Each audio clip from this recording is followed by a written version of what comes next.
North Korea की तरफ से बैलिस्टिक मिसाइल छोड़े जाने के चलते साउथ कोरिया से लेकर जापान तक हड़कंप मचा हुआ है। इसके बाद जहां जापान में रेड सायरन बजने लगे हैं, तो वहीं दूसरी तरफ साउथ कोरिया भड़क उठा है। साउथ कोरिया ने कहा कि राष्ट्रपति ने प्योंगयांग की ताजा उकसावेपूर्ण कार्रवाई पर तत्काल कदम उठाने का आदेश दिया है। इसके साथ ही साउथ कोरिया की जल सीमा के पास बैलिस्टिक मिसाइल गिरने के कुछ समय बाद ही नॉर्थ कोरिया की तरफ से कम 10 अलग अलग तरह की मिसाइल छोड़ी गई।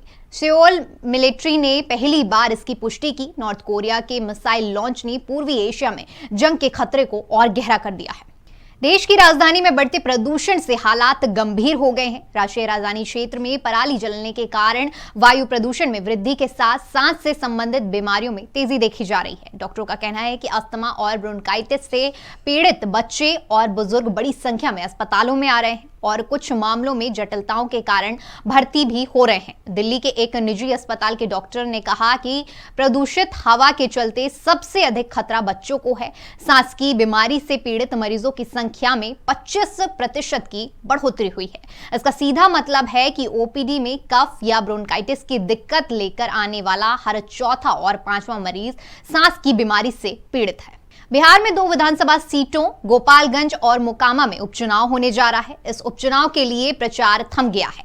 3 नवंबर को मतदान होना है और 6 नवंबर को रिजल्ट आ जाएगा। कहने को तो सिर्फ 2 सीटों पर उपचुनाव हो रहा है, लेकिन इसका असर बिहार की राजनीति पर पड़ सकता है। उपचुनाव में महागठबंधन सरकार और बीजेपी दोनों की साख दांव पर है। पहले गोपालगंज पर बीजेपी का और मोकामा सीट पर आरजेडी का कब्जा था, लेकिन अब ये चुनाव दिलचस्प होता जा रहा है। ऐसे में अगर दोनों एक सीट पर चुनाव जीतते हैं तो मुकाबला बराबरी का होगा, लेकिन अगर दोनों सीट कोई एक पार्टी जीतती है तो इसका सीधा फायदा आने वाले लोकसभा चुनाव में पार्टी या गठबंधन को मिल सकता है।